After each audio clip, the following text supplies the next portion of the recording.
And I think that it's a privilege in the way that I can look at it is the fact that I have no skin in the game. I have absolutely no skin in the game. Does it exist? Is that test actually measuring what it's claiming to measure? And these are stupid childlike questions that have actually kind of, thrown up some interesting results. I think virology, in this case, is one of the most pseudoscientific endeavors that exist because it uses technology, terminology, science in ways to make it seem like that their narrative is the correct interpretation of the evidence. But in my opinion, it isn't. Yeah. It is truly pseudoscientific. Their negative control, which was water, was testing positive when they ran them for 80% of the labs that they were run out in the US. So that tells you that this test is fraudulent, right? The tests test positive with nothing in it. Over 100 years, I have yet to see anything, whether it's COVID, influenza, whatever, to show that transmission occurs through the means that we claim that it occurs. If you can scare people and make people sick, then you are transmitting disease.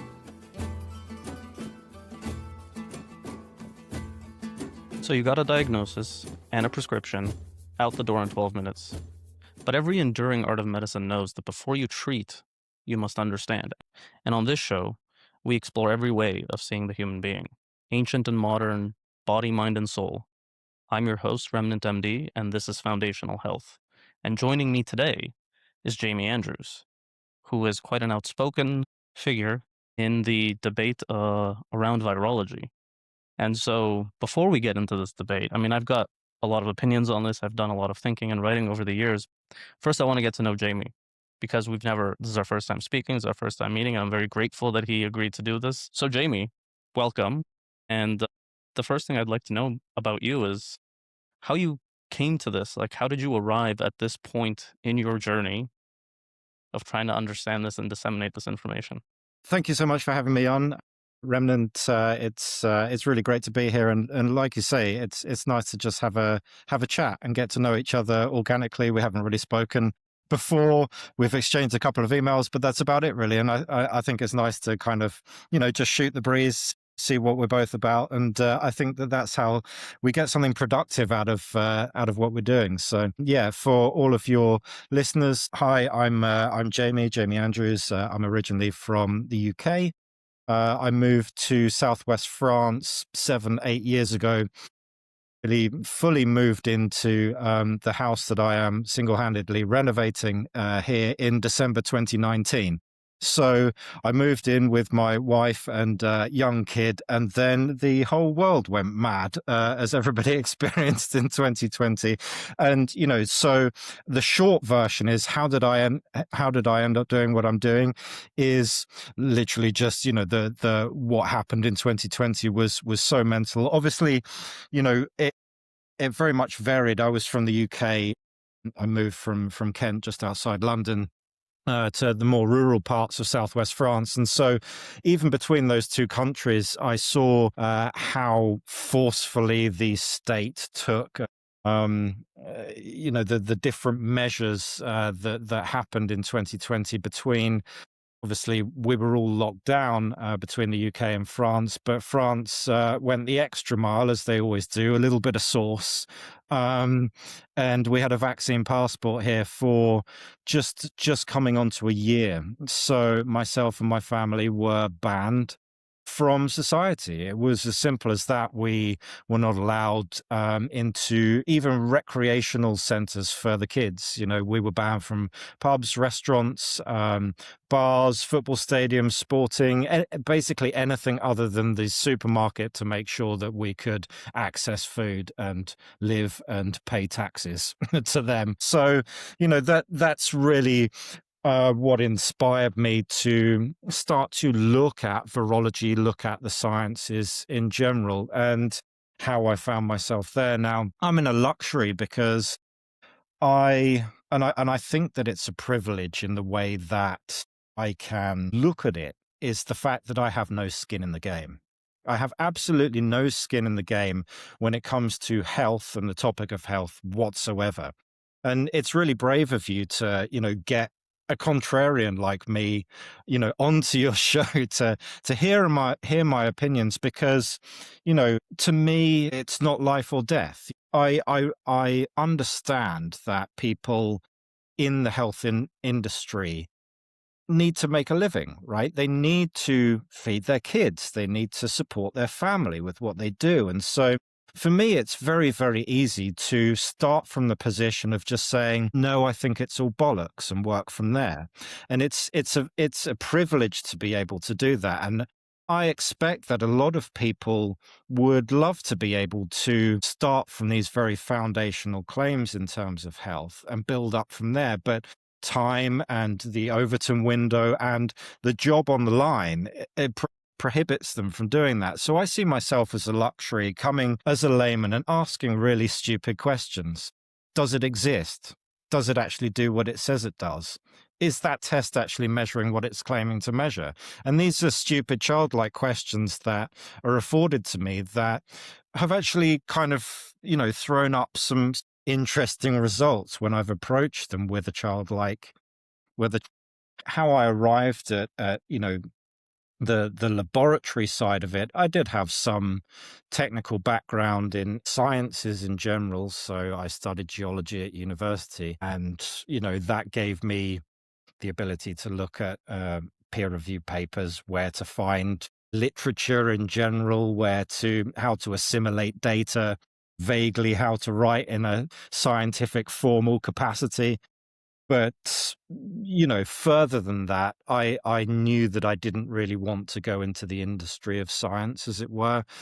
I was more interested in DJing, and, I went into the music industry, the peripheries of that straight afterwards, and did a radio show, and was a sound engineer for 10, 15 years. And so my life, when it came back to it, I knew then as an undergrad, I started to see some of the machinations within the industry of how industrial science, and so that's how I ended up kind of getting into the laboratory processes.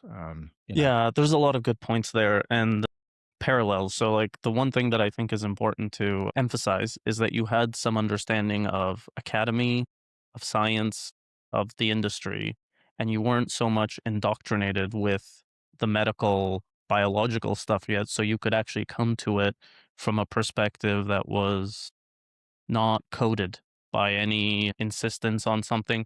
And I don't even know if that's the right word. Like, one of the things I discovered about my colleagues during the COVID episode is that they don't really know the science upon which a lot of this stuff rests very well. And they just kind of assume that it's de facto the truth, not that there's interpretation involved and that things are a little bit more muddy. So, like, the way I see the practice of modern medicine is that there's this like pyramid or tower that's built, and every layer has assumptions.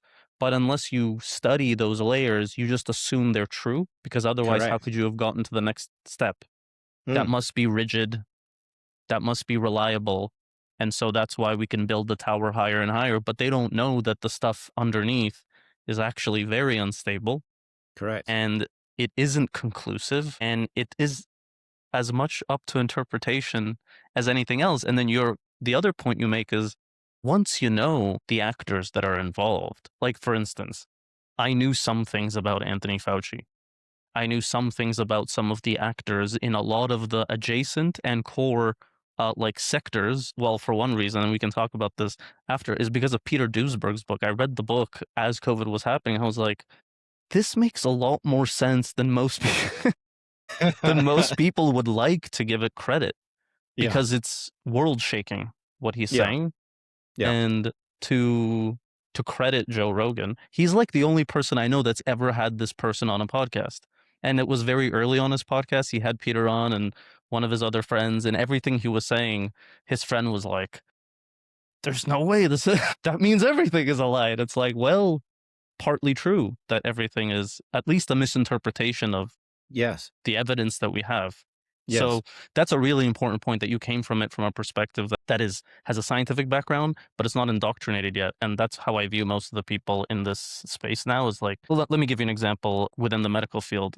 There's this public and clinical perspective that radiology, I'm a radiologist, that Right. radiology sees the truth because we can penetrate with Mm. varying degrees of electromagnetic radiation and take a snapshot in time Yeah, that's of a interesting. person's anatomy.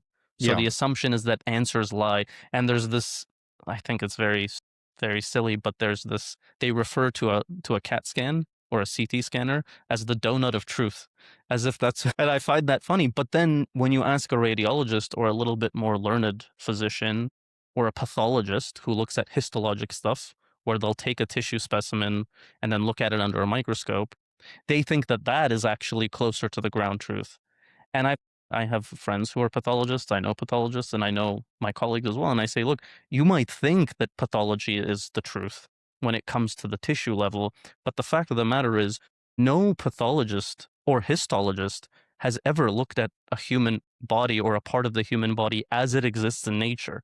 They have to take the specimen. It has to undergo several transformations before they can actually see anything that they can make any sense of underneath a Mm. microscope. So even they Yeah. don't have the truth. So like Yeah. this tower gets even more and more shaky the more layers you go down. And so, in my opinion, so we might as well dive right into it. People like to use the word pseudoscience quite Mm. liberally whenever they Yeah. refer to a whole bunch of stuff, whether it's astrology, it's alternative ways of looking at the human body and medicine. But I think virology, in this case, is one of the most pseudoscientific endeavors that exist because it uses technology, terminology, science in ways to make it seem like that they have, that their narrative is the correct interpretation of the evidence. But in my opinion, it isn't. It is truly pseudoscientific. Yeah. That's, again, you raise fantastic points that really cut to the core of the issue of what are you accepting as reality? What are you accepting as happening? And again, I think that you probably have a luxury of being in a field of medical science that actually has some pretty good benchmarks against it. Fortunately, I'll touch wood. The only other time that I've been into hospital for myself was I had twice on the same elbow a radial head fracture. So falling off a ladder and playing football on concrete surface. I've done that There you too. go. So I The have a concrete surface pin in football. my left elbow, left radial head, Mm-hmm. and they can look in, they can see when they cut you open. Yes, there's a piece of bone floating around that needs to be pinned back. I mean, you have a pretty good benchmark for what you are looking at. So on the screen, there is a little bit of interpretation. Obviously, when you go into tissue rather than bone, there's, interpretation as to shadings, depth of field and what you're looking at.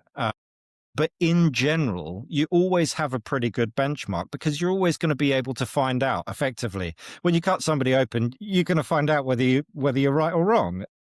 When humans do that enough times, you get pretty good at it. Obviously, there are people that are interpreting it for political means, or, you have some all of these other, and you talk about layers of assumption, and there are huge fields of pharmaceuticals which will try to shoehorn into these practices layers of assumptions. But in general, you're starting with a pretty good benchmark of reality, and that's what I talk about a lot, is being able to benchmark what you do with your own eyes and your own senses. And like you say, with virology, there is so little actual tangible evidence that you can go, right, this is where we start, and we can all agree that this is a collective reality that we can then start to build off of.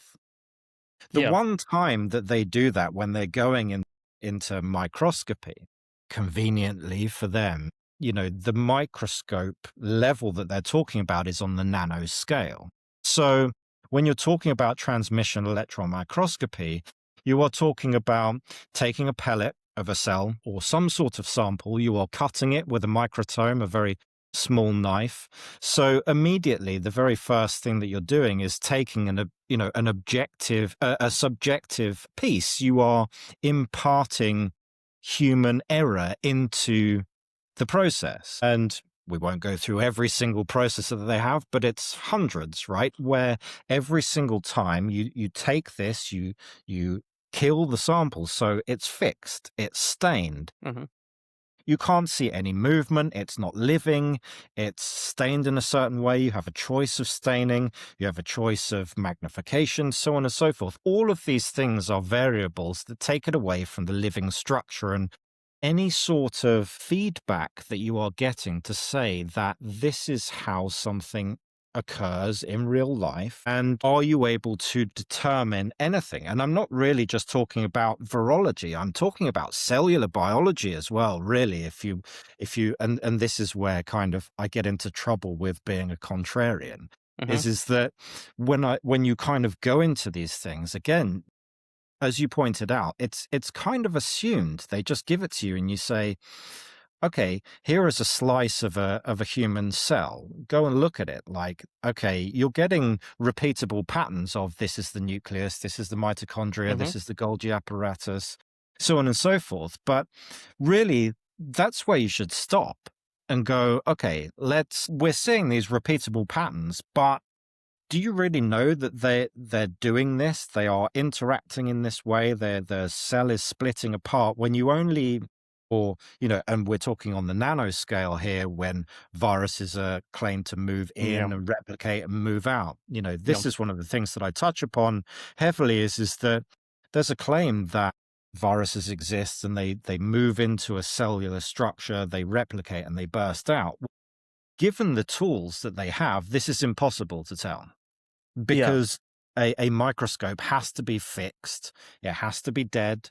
The sample has to be stained in a certain way for you to even be able to see it on that scale. And so when they make these claims that these things are happening, these are guesses. They're best guesses based on lab data. And, I will let you kind of pick up from here, really, that Sure. because I think that this is really where it kind of we can go into it. We can go into the Yeah. weeds of these things, Yeah. and I'll let you steer the Of kind of course. No, conversation I appreciate that. wherever you So, look, there's a couple of things that I wanted that you brought up that I think is important for people to understand. Like like you said, you had a fracture, they were able to identify it with a radiograph, and they go in there and they confirm. It's important to understand scale, like that is a scale that we live in and we can actually see. We don't need an additional, like sensory apparatus to detect and transform it into the scale that we reside in. That we can just see. Like we can see that a bone is broken, and then we look at a person's limb and we can see it's deformed. And if we cut it open, we can see that it's fragmented. But those aren't the scales that we're talking about when we're talking about cellular biology, microbiology, virology, especially. These are scales beyond which no human can detect. So we have to rely on something else. And this is where I think it's very important in medicine, but probably in all understanding of reality, is the story. Like, what's the story? And that's one of the things that's guided my kind of discovery of alternative ways of looking at it and reinterpretation of what I was taught to how to look at a human and how to understand health and disease, which is what story are you using? Because there's this idea that everyone who does peer-reviewed science, they're relying on objective, whatever that means, objective information without the story.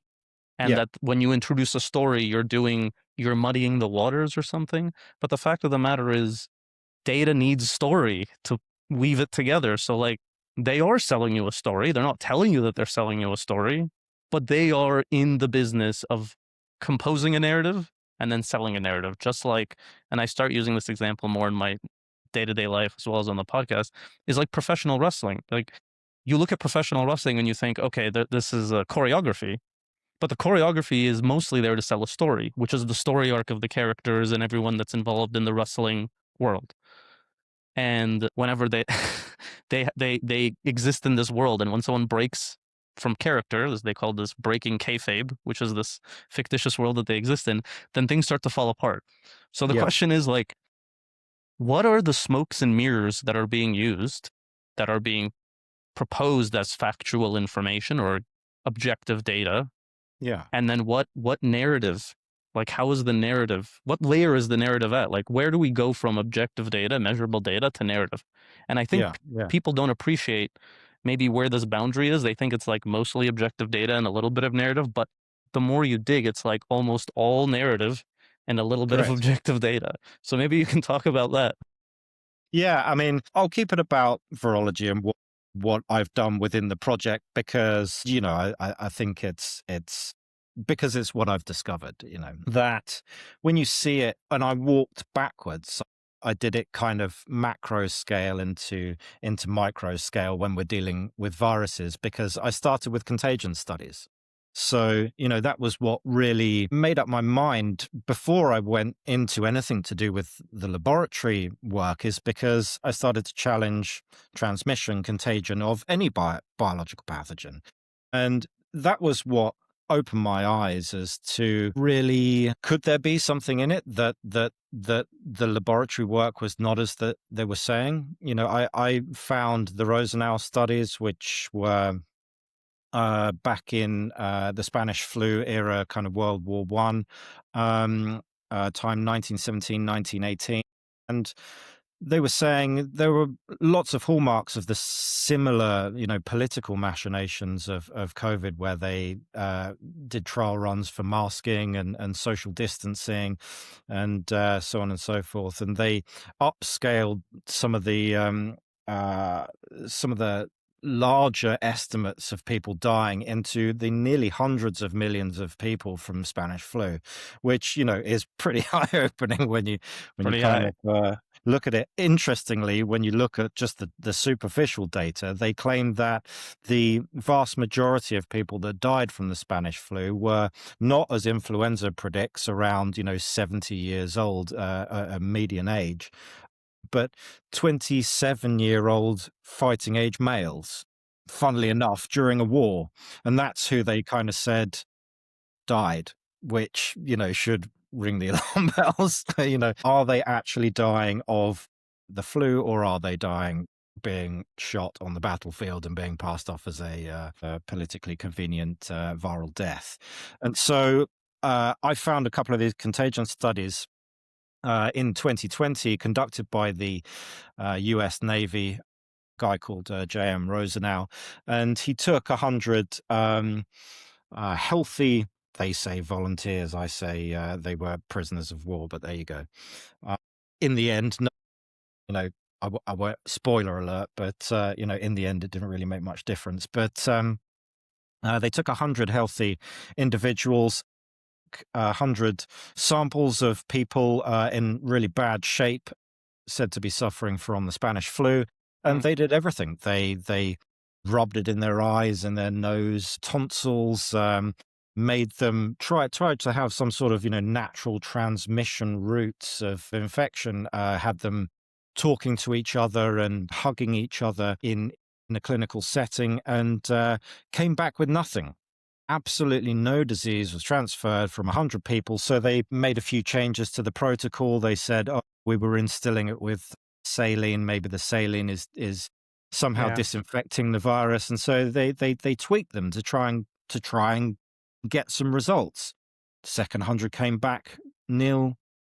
Yeah. Yeah. They did them a third time on a different island outside Boston, and same results. This was a real kind of, jaw hit floor moment for me, because that was what I was looking for, to try and kind of weigh up what was happening in 2020.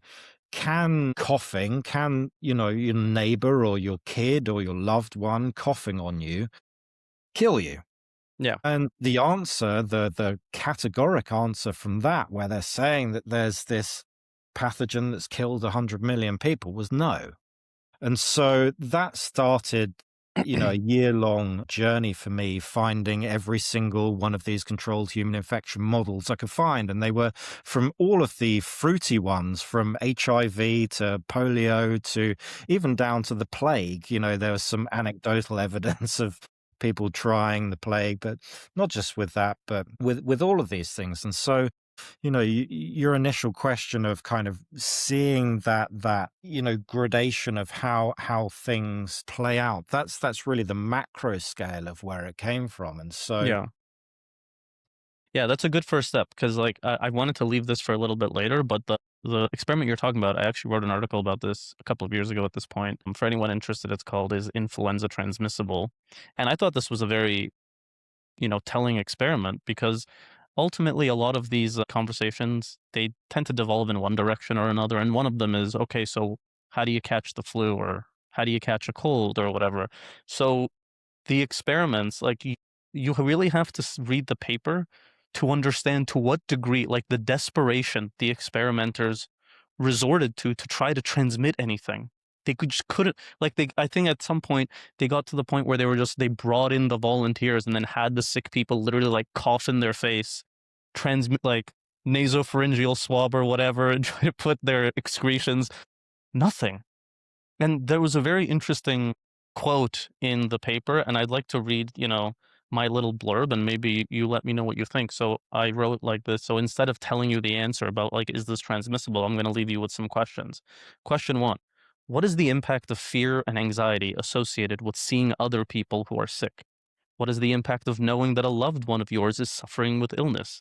What is the impact on the health of a household if we suddenly have to divert nutrition, attention, and care to one person in that household? What happens to the others that go neglected?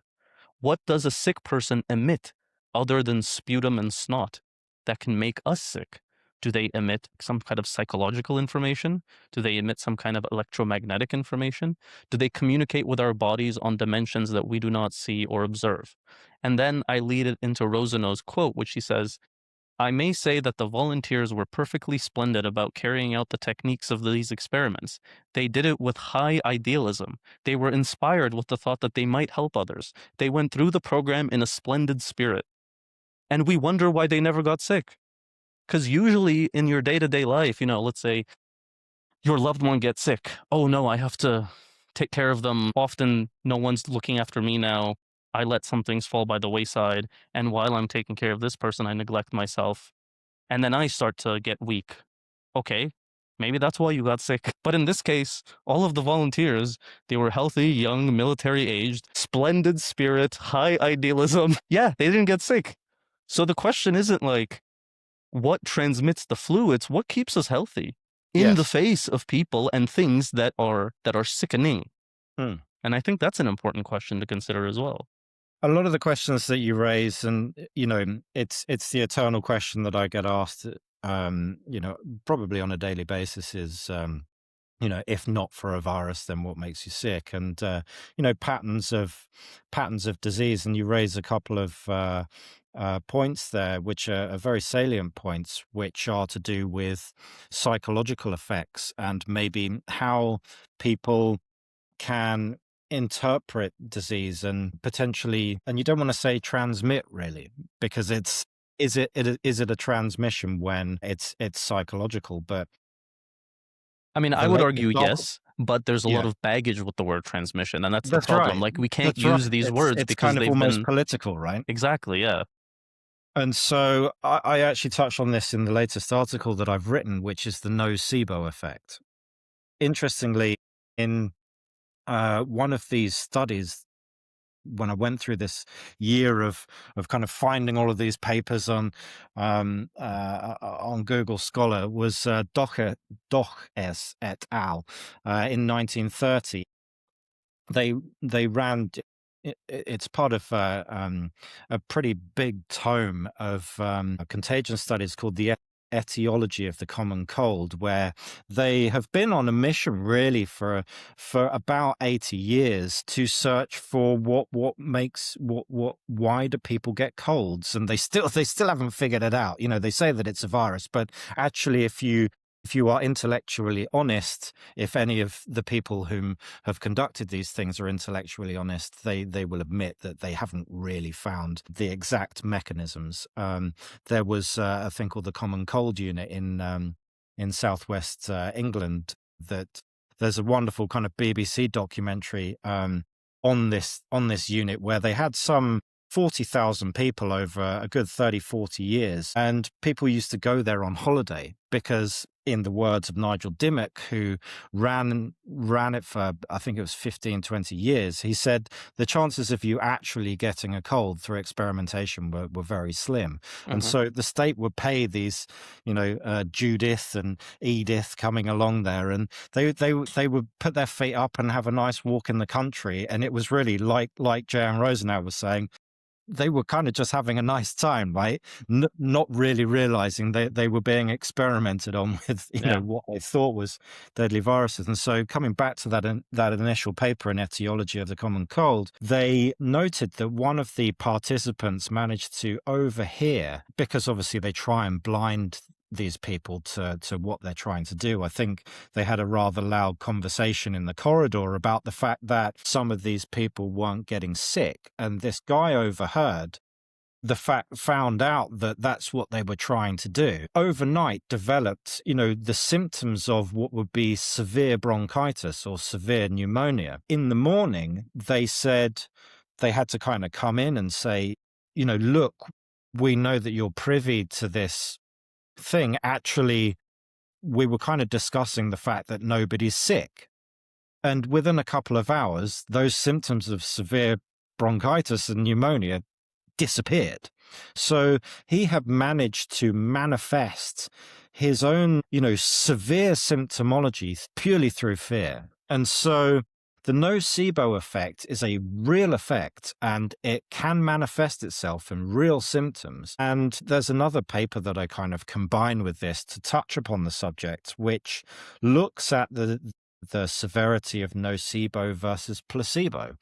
So can we just clarify the difference before you proceed? Yeah. Placebo is obviously where you give somebody a pill that you claim will be doing the effect, and it's a sugar pill, for instance, or a saline, and you look to measure whether people believe that it has been a cure. So, somebody has cancer or whatever, and you give them a pill, and the cancer disappears, but the pill was actually nothing. And so you've shown that they have had the placebo effect, or the nocebo effect is kind of like the evil twin, where it's the reverse of that, where you tell somebody that they're going to be sick, even though they're not. So you tell them that, the carrot that they ate that morning actually had arsenic in it, and they've only got 12 hours left to live. They drop dead, and it turns out, well, the carrot was just fine. They've manifested it in their head. And so you have this kind of interplay between, and purely psychological, obviously, outcomes, clinical outcomes, in symptomology with people ingesting or people, manifesting disease through what they believe is their level of health. In this paper that I joined up with the etiology of the cold was a paper where they studied people by putting a heating pad on their forearm and a couple of electric pulses, and they were measuring the interplay between effectively asking leading psychological questions to study the power of the placebo versus the nocebo. So sometimes they were giving them the electric shock and saying that they were, sometimes they were not giving them the electric shock and saying that they were, sometimes they, and vice versa. So studying the interplay between those two, and the overwhelming thing that they took away from it, that was that the nocebo effect was far, far more powerful than the placebo effect, which the ramifications of that are pretty astounding, really. Why do you think that is? Why do you think the nocebo effect is more potent? Because I think it's probably framing, but I want to get your opinion on it. I would answer that with a pretty way out. Okay. With a way out. Tell me. Answer, which is kind of everything tends towards destruction. Everyone's going to die, right? And so I think we have that inevitable ending, of that inevitable conclusion to our life. So I think that, everybody, no matter who they are, has that as a finite ending. You can't be reborn. Your health cannot. I think that everybody has a certain level of logic to say that their health can never reset back to birth, right? That is a Like very common maybe even like, misconception. Yeah, I think there's probably only a couple of people that, and I'm sure Brian Johnson doesn't even believe it himself, that, he's actually, what is it? He thinks he's going to live to sure. 200 or something like that. Whether he actually believes that, I'm Such not a exactly such a sure. But, even him has to accept that he will yeah. die at some point. So I think, that would be the answer to my question, is that Okay. the reason why the nocebo effect is more powerful is because everybody does intuitively know that we have got a final conclusion in ourselves, and so that does make it more stunning for the nefarious actors in these things. And really, I marry this up with what happened in 2020, where they were telling people this onboarding into a medical and clinical diagnosis, where they were choosing exceptionally low levels of you know uh, symptomology to trigger medical protocols for people going in, having very severe interventions taken out Yeah. on them in a medical and clinical setting. And some of these things were, and I relate them in this article. I show by matching them up literally left to right. Here is WebMD, what you type in with fear and what you type in with COVID-19. They have identical symptomology when you're talking about admitting yourself in emergency settings. So shortness of breath, tight chest, feeling faint, lack of consciousness, palpitations, sweating. All of these things are absolutely identical. Fear to the emergency, WebMD, ChatGPT, AI are recommending that you should be admitting yourself to hospital with these symptoms. And so I think this is a very dangerous game that is being played, where psychologically the nocebo effect is very well, very well studied in its Hmm. in its devastating effects, if people want them to be. And pumping out to 3.5 billion people who are locked in their homes that the air could kill them, Or that your family members could kill you, or that humans or are that your indeed family vectors for members could kill disease. you, or any of these things, and people were submitting themselves to hospital, being intubated, My God. being Yeah, it was being crazy. given remdesivir, which, kidney melting um, stuff, morphine, midazolam in the UK. All of these things come with. Yeah, we use that here too in the US. We just give it a different name. Yeah, yeah. I mean, they rebrand it, right, Yeah, and it's just all the roll same it out. stuff. And these, to me, as an outsider, I saw that when you're looking at these contagion studies, and they're not matching up with anything that you're seeing on the news, and then you're saying that people are submitting themselves to the hospital, some people that that are going in there and they're not coming out. You're kind of going, well, what are they doing? What are they doing in there? And, why are these people being onboarded into this kind of conveyor belt?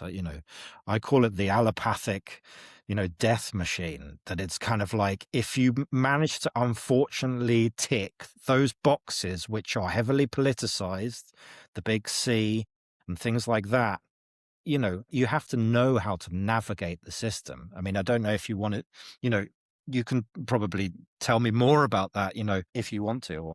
Yeah, yeah. I mean, look, there's so many fascinating. So, like, the one thing that I want to clarify, and I don't remember the paper because someone might look at that initial transmission study that we were talking about by Rosenau and say, oh, they'll dismiss it. This was 100 years ago. The parameters of the experiment, we couldn't verify how well they conducted it, whatever.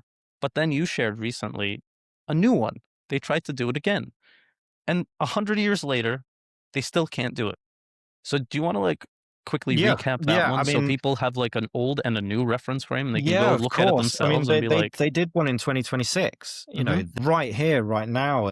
This was there was a real turning point, and this was my kind of segue into the laboratory setting and doing what I do with the Virology Control Studies project. Because 1954, John Enders claimed that he isolated a virus. So they took it from all these failed contagion studies, but they desperately wanted their bogeyman, and they found it in a monkey kidney of all places.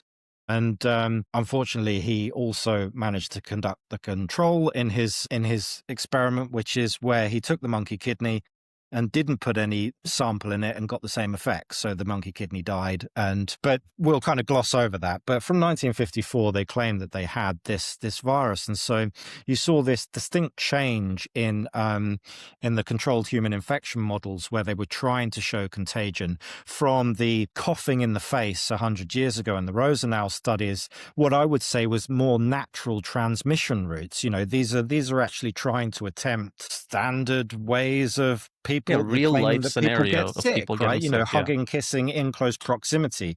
Whereas 1954 came along and they started to treat us more like the animals of yore because, Pasteur and all of these types of people got their rabies diagnosis from drilling holes in dogs' heads and filling them with liters of gunk. It was sadistic animal torture and, should be rebuked vehemently, as to showing any sort of, truth to these science. I mean, I wouldn't even experiments, they're just torture. And so 1954 came along, they had this what they claimed to be a purified virus. And from then on in, most of the contagion studies took this thing and then put them up people's noses, injected them, or, did something with what they claimed to be a pure vial of virus. And so they started to kind of manipulate the results of what they were getting because they desperately need to keep this bogeyman of the air, bogeyman in the air killing you. They started to put them up people's noses, PCR test them, and then say that because the delicate lining of their nose was inflamed, that was somehow proof that they had caught a virus, right? So, they were doing it with influenza, with coronaviruses and things like that.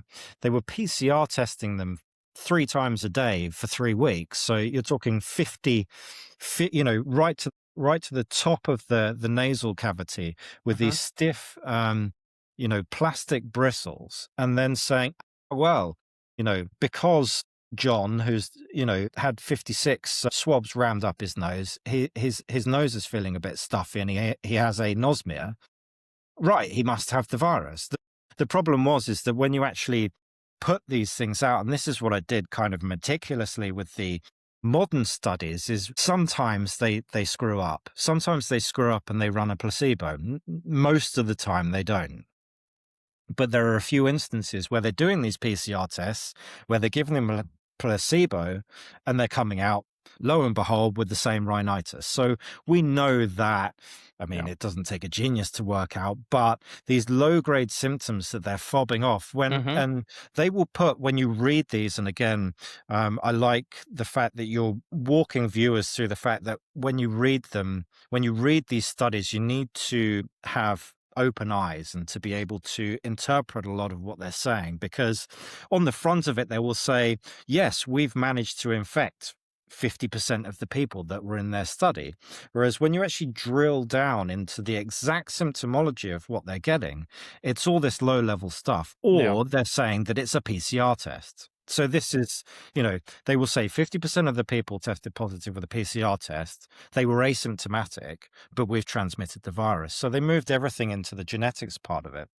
Yeah, And this is latest, something I've grown so weary about that you're talking about, which is that they'll say things, and it's one thing to just look at these like PCR studies, virology studies, but every time I read a paper now, I think, okay, what do you mean when you use that word?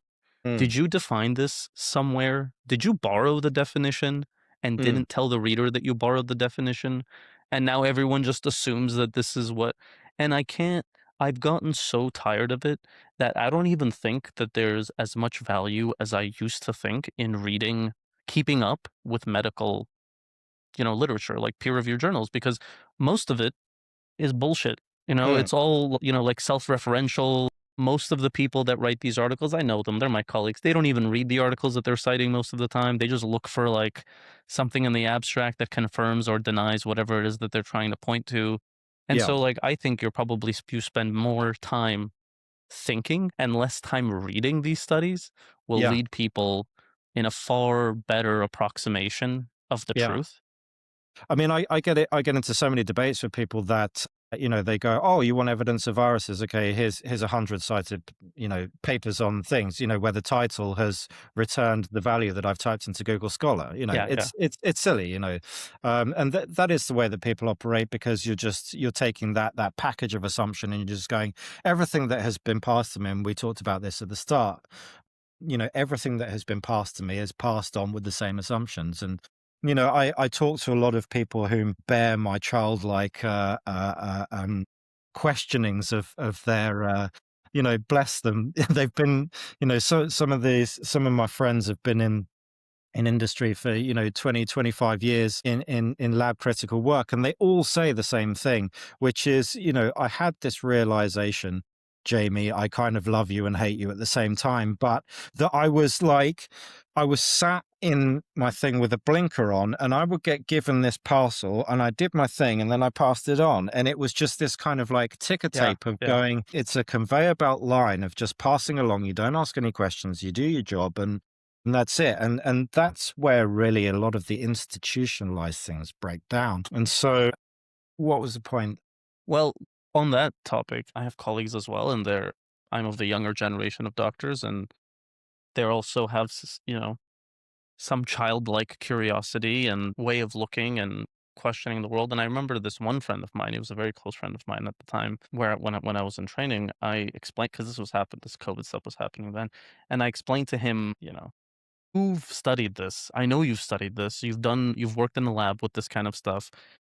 What, like, this doesn't make sense. This doesn't make sense. This doesn't make sense. And it doesn't make sense. Fundamentally, this was like, I'm really like summarizing the conversation. And he said to me, he's like, I know, but I have to believe it. I Interesting. said, okay, well, at least Mm, you recognize that this mm, is something that you have to believe.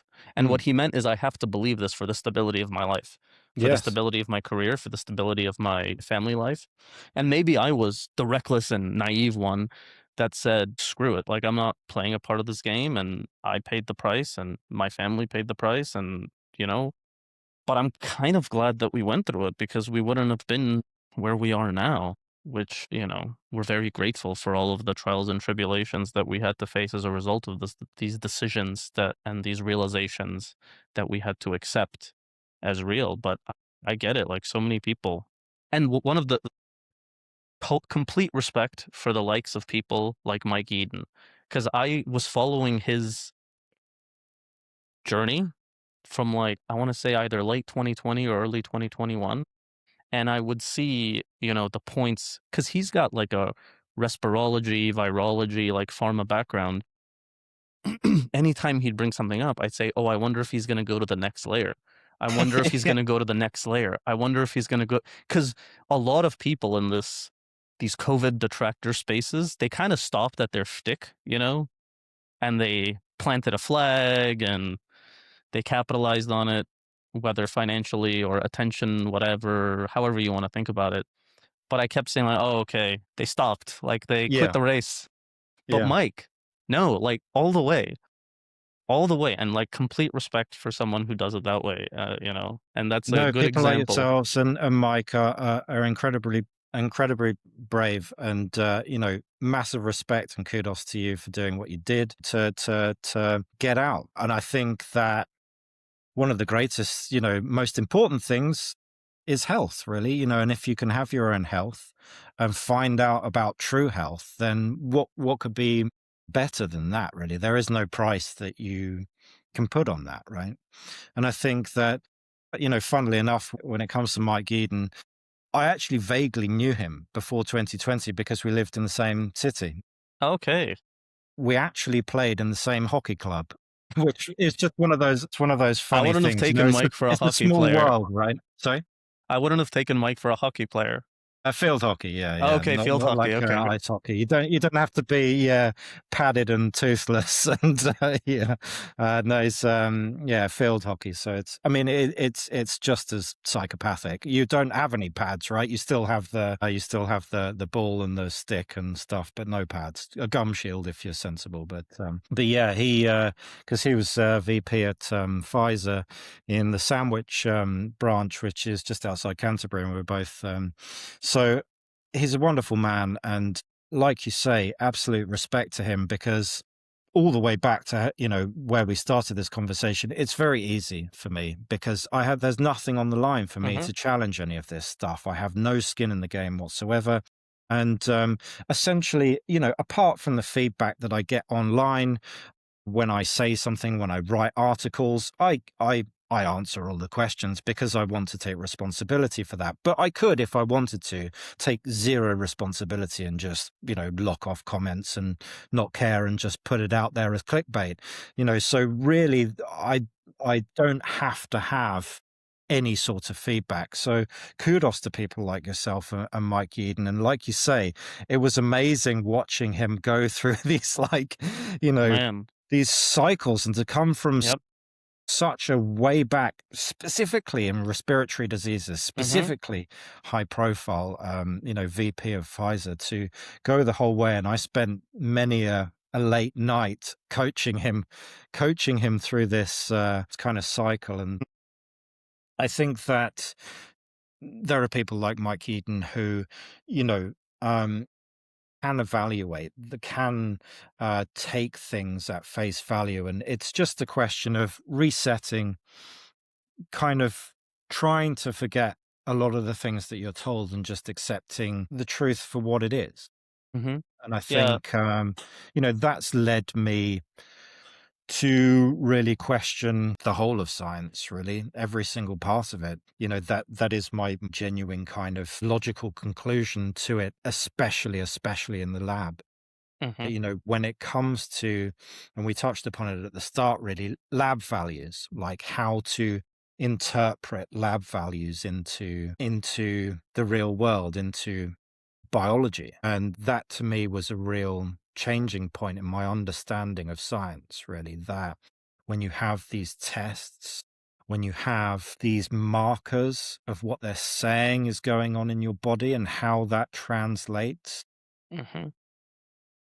I've related that to the PCR test, and Yeah. I think, if you want to talk about the PCR test, Yeah. um, the interesting thing to me is that obviously the PCR test was, quote unquote abused during 2020. They made a whole load of primer probe kits that were basically testing positive when you put nothing in it. Their negative control, which was water, was testing positive when they ran them for 80% of the labs that they were run at in the US. So that Mm-hmm. tells you that this test is fraudulent, right? The tests test positive with nothing in it. Well, just to interject there and to maybe like make this clear to people, it's not necessarily that the test is fraudulent. It could be that the test is too sensitive, that the parameters that they're using to interpret. Okay, so just before we jump ahead, PCR, you take a sample from a human, let's say, or any like subject, and the idea is that there are fragments of genetic code, and then you amplify the genetic code and the relative amplification cycles that's required for you to get a positive versus a negative tells you whether or not this genetic code has recently been in this person that you sampled. So, for example, let's say the flu. We won't use the C word because it's very inflammatory, but it applies to COVID as well. It applies to every single thing that you test with PCR. Mm. You take a sputum culture from someone, you take a sputum sample, and you run it through PCR. And it's positive after, let's say, 20 cycles of amplification. You go, okay, there's a very high chance that recently there was a high viral load of influenza, let's say, in this human being. So this is the premise. And when you say it was tested positive in water, like I remember I was sending to my colleagues in the US and in the UK, I said, look, here's a PCR test that was run on like juice, water, Coke, whatever, and it comes up positive, and they give you the line, the standard market lines like, oh well, because the sample was acidic or something. And I'm like, yeah, sometimes your body is also acidic and you Acidic, excrete correct. acidic stuff, Yeah. especially when you're sick or septic. This Mm, also happens, especially when you totally. can't breathe very well. Then Totally. your pH drops. So maybe it's just the acidity that it's but no, it's just brushed aside and compartmentalized, and it's okay. We can keep this narrative going.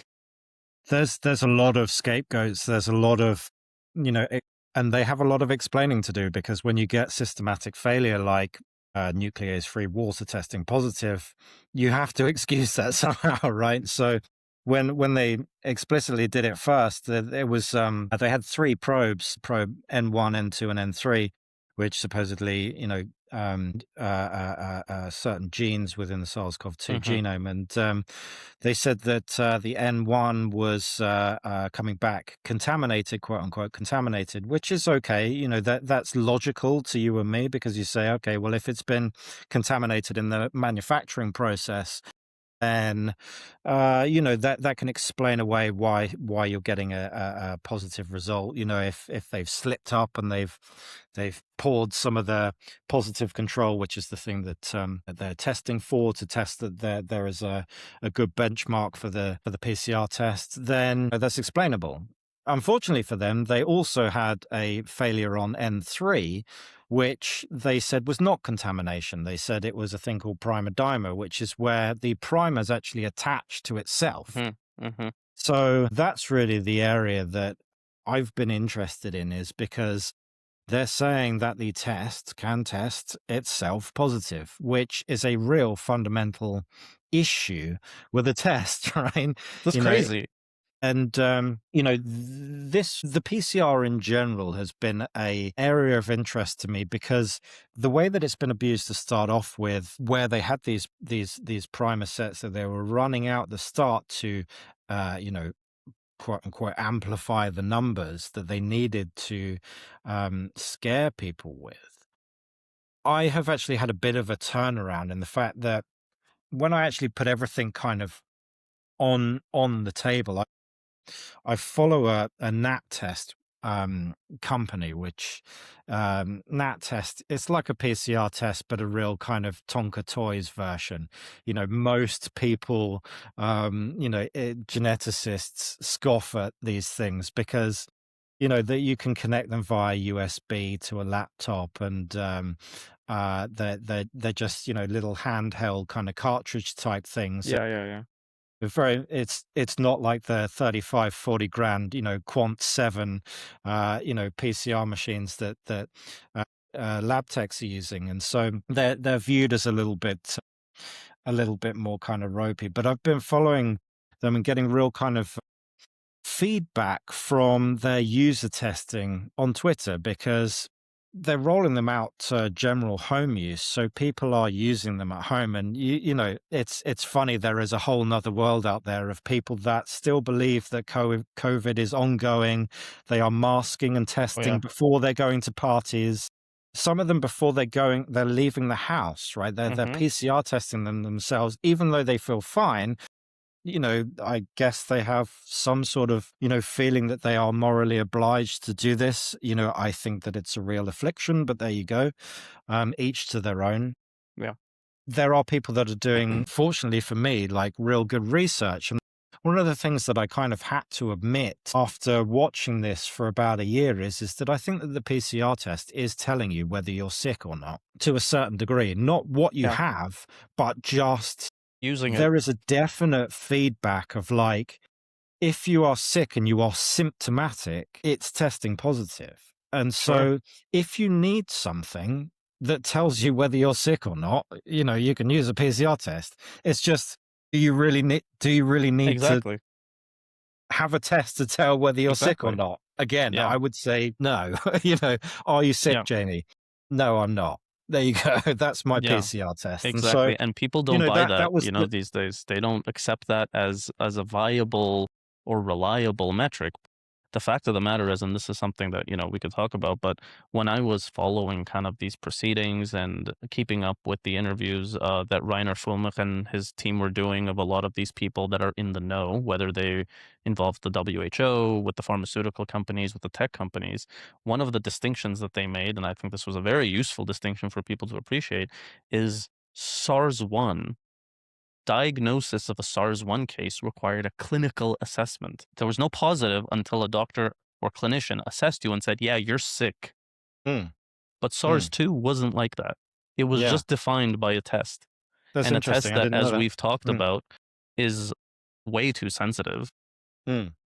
I don't know if the NAT test, I'm guessing that's nucleic acid amplification test. These are like the equivalent of like the rapid tests that we have here in North That's right. America. Yeah, that's right. So people would ask me like, oh, I did a rapid and it was negative, but then I did the PCR and it was positive. I'm like, But yeah, the NAT test is still a genetic test. It's not the antigen test, the sticks. I mean, those are just, I mean, yeah, you can get a positive of those, with basically anything in the kitchen cupboard. Yeah, it's that test just basically kind of the general kind of properties of a sample, like the general kind of viscosity of a sample. Like seriously, that's all they test. There's well, that's loads of very people on interesting. YouTube that do it with, and I did it myself. I took 200 and yeah, I get positives: orange juice, Coca-Cola, 7 Up, vodka, gin, all these types of things, and the alcohol ones are the funny ones, right? Because I mean, you're laughing because it's sterile. Yeah, yeah, yeah, yeah. It cannot possibly contain any sort of pathogen because it's sterile, man. Like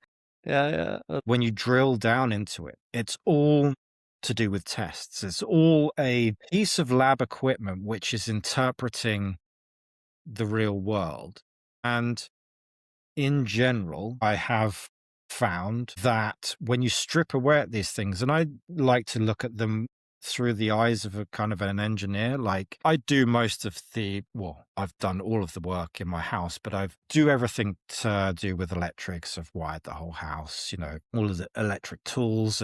I like to kind of pull things apart. Yeah, I'll yeah. fix my laptop if it breaks. I've always been one that, and to my parents' detriment, have Mm-hmm. just opened stuff up and gone, shit, I've broken it. I need to fix it. And, Yeah, yeah. that's led me to kind of doing the same thing with the laboratory stuff. And the interesting thing to me, the point that really kind of came along to me after years of fixing my car or fixing a laptop or fixing anything like that, is I started to look at the lab equipment that was being used, in virology and genetics.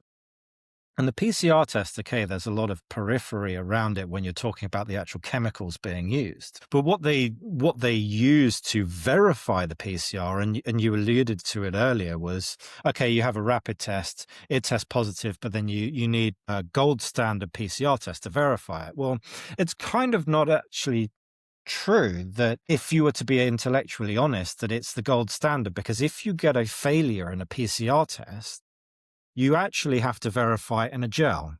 You have to do gel electrophoresis to verify if you have a negative control failure. So the contamination control that we were talking about before, you run it in a gel and you find out where it bands off. So supposedly where how big of a nucleotide chain that you have, the amplicon that you have amplified, and then you say, oh, okay, well, this is what we expected, or this isn't, so this is primodimer, or this is a false positive.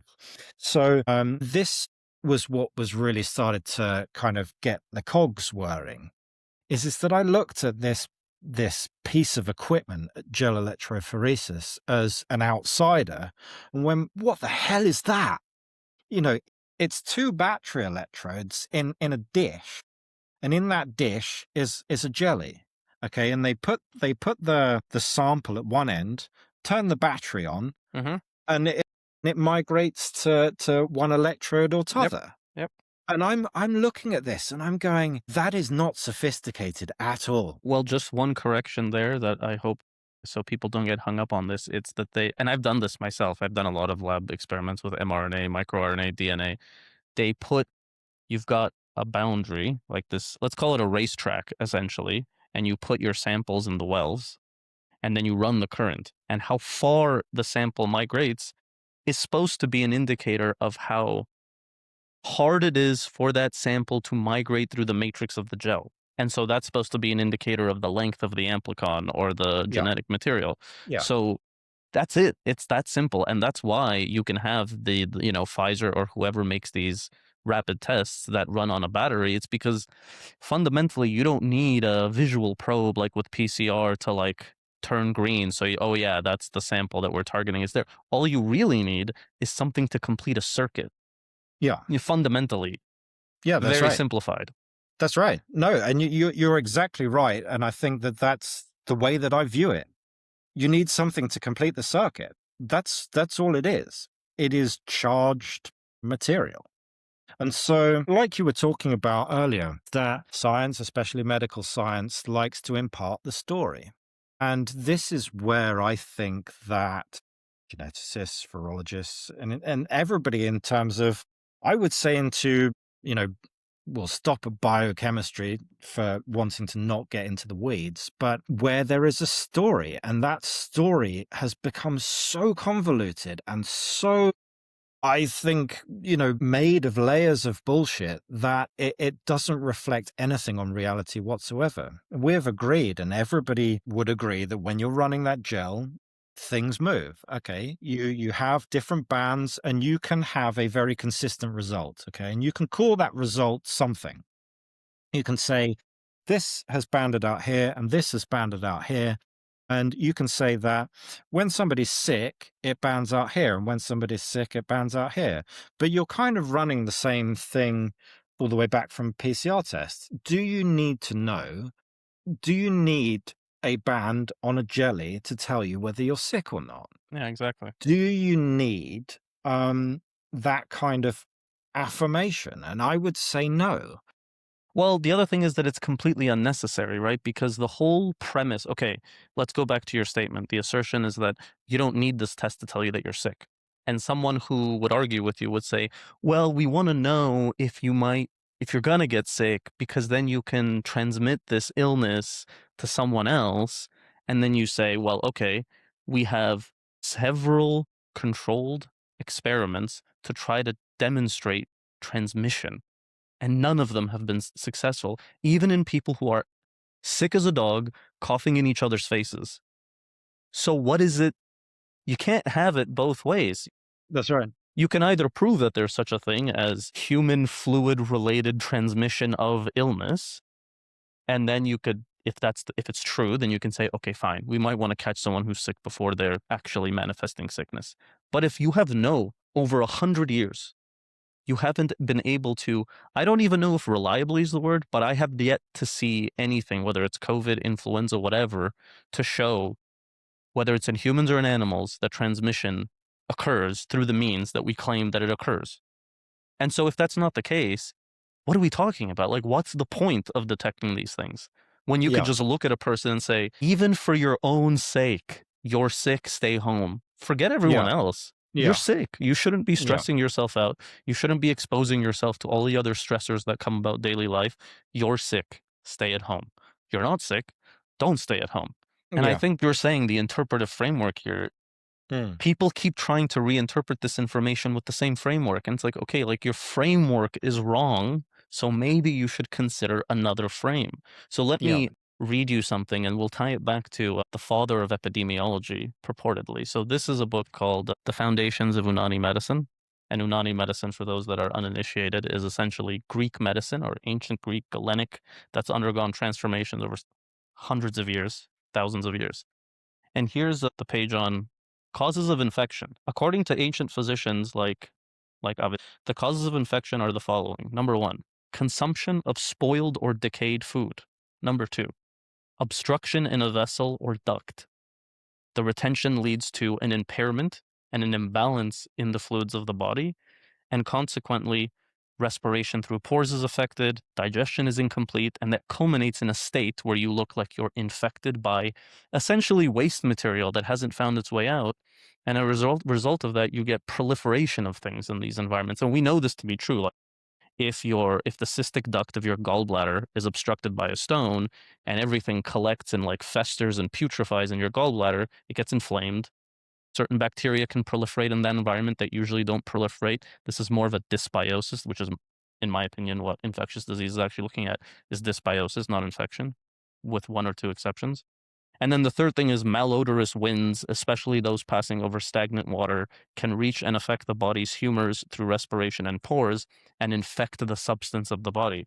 And I mean, look, do you need any convincing? Go to a farm where there's a load of pig shit in an area and stay Mm. there for an extended period of time and tell me you're not going to feel sick. There's a It's accumulation of at biologic the very matter that least, it's an festers and allegory for your terrain, right? exactly. Yeah. Exactly is that. Because people get lost in the technical definition or maybe the misconstrued representation of what terrain is. But fundamentally, we all agree. Like, even modern medicine, how do we culture bacteria? We take a sample, we put it on a medium, and then we put different factors in different pots of this dish that either allow the proliferation or inhibit the proliferation.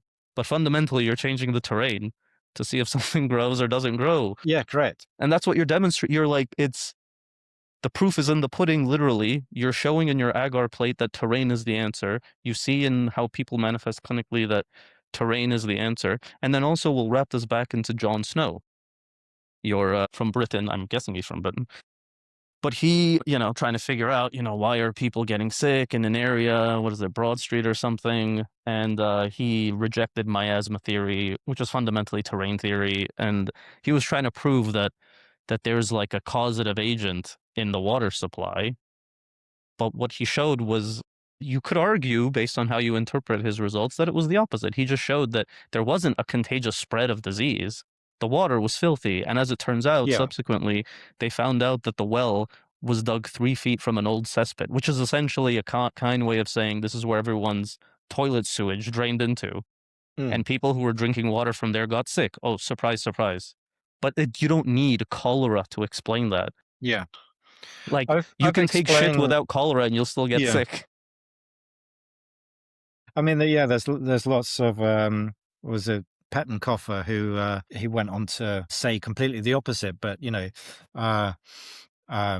drank cholera infected water and was absolutely fine. There's Fraser as well, I think, did the same. Lots of the older, all the way back to Béchamp, really, and looking at the terrain style, and to me, it's the logical conclusion, and I wrestled with it for a long time. What really makes you ill? Because again, that's the question that always gets posed to me, and it's so simple, and everybody agrees. Everybody does agree that it's all of the things that Western allopathic medicine says makes you ill, minus the virus and minus the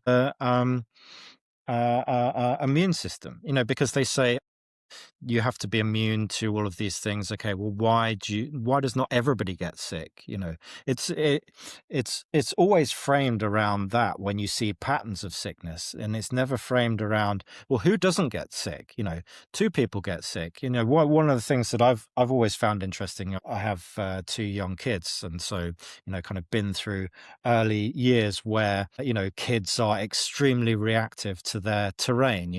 They detox very quickly, very extremely, and they go, okay, I don't like that, bang, out it comes, very high, high temperatures. As parents, we all know, they just go, whoa, okay, you're a furnace, and you're going, and then they're over it. And so you watch these things kind of play out, and with open eyes. One of the things that is not very well studied, but you will know when I say it, is that you never have both parents being sick at the same time. So Really? yeah, because we'll say evolutionarily or anything like that, but that's how you know that it comes, from within, right? Is that always a kid will get sick, my wife will get sick, and I will be fine. Then she will get better, and then I will get sick. Yeah. That's a No, staggered we've noticed effect this too, that actually. it You're kind right. of it waits. The other one to look out for is teachers, and teachers will all say the same thing: is that a teacher will go through a whole term time being incredibly stressed. they got the kids going all the time. They're doing homework late at night, yada, yada, yada. They all get to holidays. First week of the holidays, bang, they all get sick. And it's because the body has had time to actually detox. And this is the Yes. kind of flipping mechanism that really helped me personally just understand health, is understanding detoxing, understanding that it's your body cleaning itself. And instead of trying to suppress symptoms and instead of trying to stop detoxing, which is the worst thing to do, is to aid it and just to view it as getting back to health. Mm-hmm. So the body will wait for the time that it is right, it is safe to do so, and then you feel sick, then you detox, then you open your pores, then your mucus becomes less viscous. It, when you think about it in those logical terms, it makes a whole lot more sense. And just like the Hellenic, medicine that boils it down to a few very core things. The inputs into your body, the things that you ingest. Obviously, during those times, they didn't have Red 40 and they weren't putting formaldehyde in the fucking food and that. Yeah, And, yeah, yeah. it's changed since then, but you don't really need too much imagination to interpret. Far from that. You're eating processed food. What is happening to those processed chemicals? It's got to come out somehow. You don't need them, right? And so what goes in must come out at some point. Yeah, I mean, if you're talking about, your body doesn't like decayed food. It knows that it's not very nutrient dense, which is, the Mm-hmm. kind of food poisoning side, which is where, if you were to try and eat actual shit, your body knows the smell. It's off-putting, Mm-hmm. so it's gonna evacuate. You're gonna vomit. You're gonna have diarrhea. It's gonna, pull the ripcord and get it My out. dog and my two young boys, when they find that a fruit or something is a little bit spoiled, they won't eat it. They're like, I'm not eating Yeah, this. And I no, say, that's right. okay, fair enough. Like, I Yeah, don't want to, like, they know intuitively what it is that they need and they don't need. They don't need me to, like, brainwash them with, like, modern science and stuff to it's tell them, no, no, it's amazing. okay. You Those can kind have. of feedbacks. It's amazing those feedbacks that you Mm-hmm. watch with, young kids that pick and they intuitively know what is good for them and intuitively know Mm-hmm. what isn't, apart from some of the the sugars and that which have been That hijack their brain and stuff. Yeah, they're exactly. hijacked, right? And it's like the Trojan horse. Mm-hmm. The winds are the allegory for your terrain. Yes. Um, Yes. what was the second point? I forget. You mean of like the causes of infection from this It, perspective? Yeah. Okay. Let hmm, me open that it up was for you. So, physical blockage. I yeah, remember it that was just physical blockage, which blockage. is Now, totally reasonable because like whatever comes in, like you said, has to come out. And if it can't come out, then I mean, there's like there's a whole slew of physiologic consequences when things get blocked up. The hmm, most commonly observed in the modern medical framework is a stone in your kidney excretory system, whether it's in your urinary tract or in the ureter or in the kidney itself, a stone obstructing the gallbladder, a thrombus in an artery. Like all of these things tell you the same thing is when there's an obstruction, bad things happen, which means you need continuous flow of input and output and you need to make sure that your life is oriented in such a way that you facilitate this. And for some people, it's more important than others, depending on your physiology, on your temperament. But fundamentally, everything needs an input and an output, just like an electrical circuit. If there's nothing completing the circuit, it'll overload, it'll short circuit, it'll fray. Things will happen that fundamentally mean that this is an unsustainable life, so to speak, yes, like life form. You can't sustain life without the movement and transformation of energy. yeah, totally. So like Yeah, it's no, so straightforward. completely. The whole of that interpretation is wired into physical trauma, isn't it? So you're talking Yes. about actual kind of physical trauma on macro scale and on micro scale, and I think that's really where I can have the anecdote or allegory back to the PCR. I see that as kind of, you're talking about blockages where you talked about kind of gallbladder stones, and if you were to look at those types of things, you know blockages of blood vessels, blockages of detox organs and things like that. And digestive blockages. You know, you're talking about actual kind of physical attributes of the tissue water and substances inside. And so, these things can be really simplified down, when you're looking at just states of matter. And those states of matter, when you actually get into them, are always predicated on charge when you're talking, and we're mostly water, right? Is that when you're talking about the way that water's state is, it's predicated on its polarity. It's predicated on the way that, and I don't really like to talk about it in molecular terms because I don't really agree with kind of the molecular or atomistic view of the world. But we can all agree that, ice is hard and water is liquid. And so there's states in between that, between where your gallbladder works just fine and when it has stones in it. And so I like to have the kind of allegory of a PCR test is effectively like, kind of bouncing a ball on a body, right? You bounce a ball on a standard person, and the ball will be absorbed into their stomach. So you drop it on their stomach and they're living, or you drop it on a cadaver and they're dead, and they've rigor mortis has set in. And what you're looking at is whether the ball has absorbed into the body or bounced off of this hard cadaver. What you are studying is actually the solidity of the thing that you're dropping the ball onto. And all that it's telling you is, yes, this person is dead, or yes, this person is living. And there's kind of gradations in between that.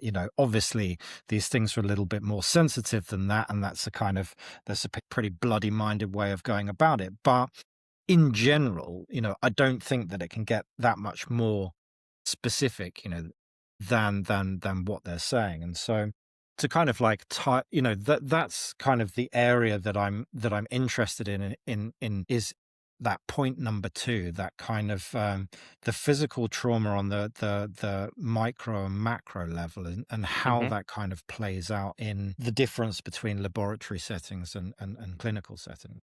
Yeah. So look, there's a lot, obviously, and this conversation's full of it, that we agree on. But there's something that I do disagree about, and not with you in Cool. particular, but generally this whole like anti-virology movement, because I think it's important for us to like separate the fraudulent science from an understanding of life and living and physiology. And sometimes I wrote an article about this not long ago and got a lot of mixed feedback, people who are insistent that I'm an idiot for not recognizing that viruses have not. No, I know, I get it. I understand that the thing that they claim to have isolated and that's causing disease ain't so. I get it. Okay.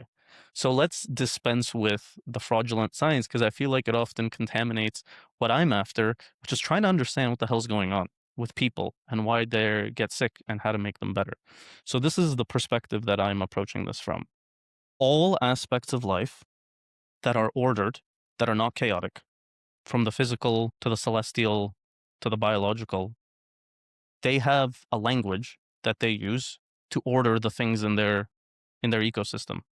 The easy way to think about this is computers have code. The way people think, we use language, the way we think and transmit thoughts and information. And so this opens the avenue for us to interpret what a computer virus might be, what a mind virus might be. There's pieces of information embedded in a vehicle, which is the language of that thing, that way of ordering things out of chaos, essentially, in this universe. And so biological matter, I mean, this is, I guess I should say what I believe about biological matter. Yeah. I believe that there's biological information. Whether or not you agree that there's DNA in a nucleus that is, let's forget about these abstractions or ways of looking at it and just think about it from a very procedural, I guess, perspective, is like there's information that organisms use to structure themselves, to regenerate themselves, to grow themselves, whatever. And humans are no different because we're also living organisms. What are the instruction sets and how are they transmitted within a cell, cell to cell, or tissue to tissue, living organism to living organism, right? So there's obviously an information layer that's embedded in the language. And so from that perspective, we have to think, and I think this ties in very neatly into the misinterpretation of microscopy, electron microscopy is like, because one of the things people will point to is like, are you looking at a virus or are you looking at an exosome of a cell that's disintegrating because it's being met with all sorts of stressors from all the chemicals and whatever you're putting on it? So from my perspective, what is viral information in the domain of biology? It is whatever language that we assume is being used, or whatever structure is being used to encode the information transmitted by a vehicle.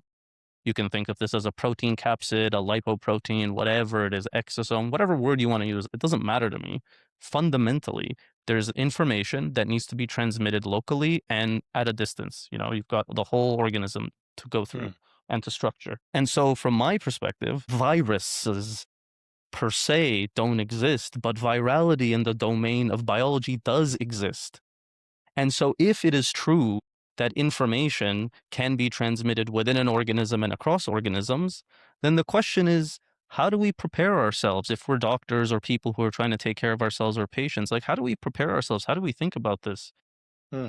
So what I would say is that there is information that can be detrimental to a human being, just like in the psyche or just like on a computer. There's information that can be detrimental if the terrain of where that information is transmitted isn't ready for it, has its guard down, it's ill, there's something about it that's imbalanced.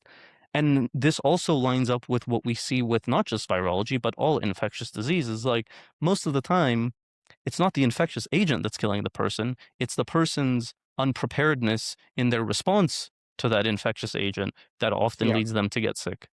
So I think it's important to try to tie all this together into a framework or story that makes sense. Like, I agree. if you work on a pig farm and there's pig shit everywhere, you better have very good hygiene practices, or you're going to get sick. It doesn't matter what the thing is that's causing you to get sick. That's beyond the point. You're on a pig farm, there's shit everywhere, there's sewage, you live near a cesspit where the well is like, it doesn't matter. You have to have good hygiene practices. And this is where I also think that hygiene is a form of medicine. It's not just a thing that you do to present yourself to the world so you don't look like a schlub. You need to practice good hygiene. You're going to get sick. Correct. So what do you think about that? Like, I'm not trying to say that viruses as they're being purported exist, or I believe in virology. I don't, frankly. Or infectious disease. I don't really. But I do think that there are these layers that we need to think about. And I remember once I brought this up to Mike in some, like posts on Substack, we were commenting, and his conclusion was, I don't want to put words in his mouth, but this was a few years ago. He was like, I see what you're saying, but this isn't, the battle that I'm having right now. I'm trying to bring something else to people's, consciousness. And I get it, like, that, totally reasonable. But then the next step has to be, what's the next step? Yeah. No, there's a lot to unpack there, and these are great questions and great points of view.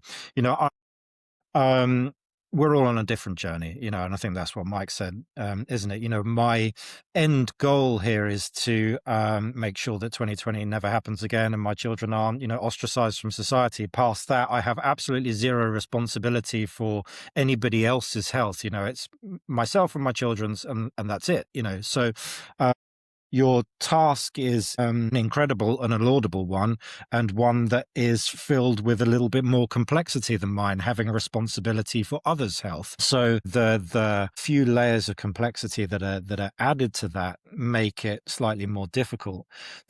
Obviously the social media touch paper of I think we've all been through it from every angle of people having all sorts of differences online, and I only apologize for some of the people that fly under the banner of no virus for these touchy things when people don't quite align with exactly what they want to align, and they're not saying the right things at the right time. God damn it, why are you not saying these things?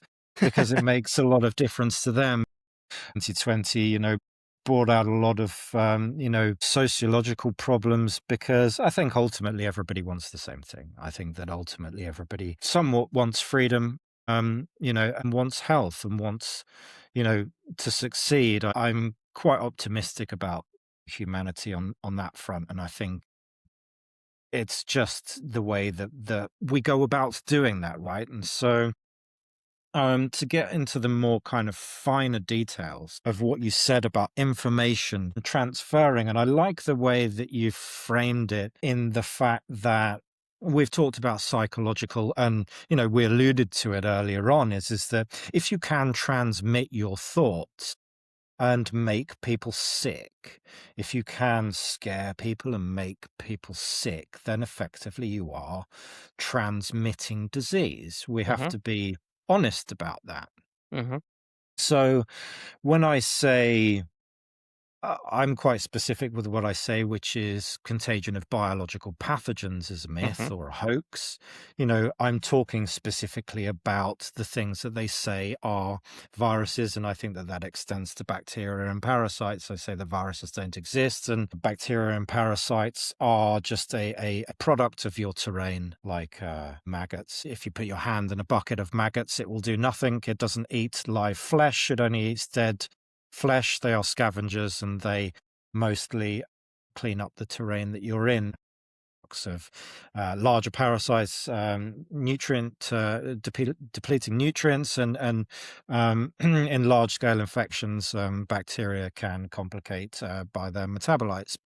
In general, contagion of biological pathogens is a myth, but what you touch upon is something a lot more visceral and deep, which is transmitting, disease via some sort of mechanism. And my work has led me through looking at the genetics part of it through PCR and going further. And obviously, what that brings forward, and this is where mainstream science says that the code is kept. The code for life is in your DNA, and this is how the world is built from the building blocks, the A, T, C, and G code for everything that goes on within your life. And I believe that that's incorrect. I believe that DNA, if I'm honest, I believe that DNA doesn't exist. I think that it's a hoax. But the question that I get asked, and that it's something, so how does hereditary patterns work? It's the same thing with patterns of disease. So, Yes.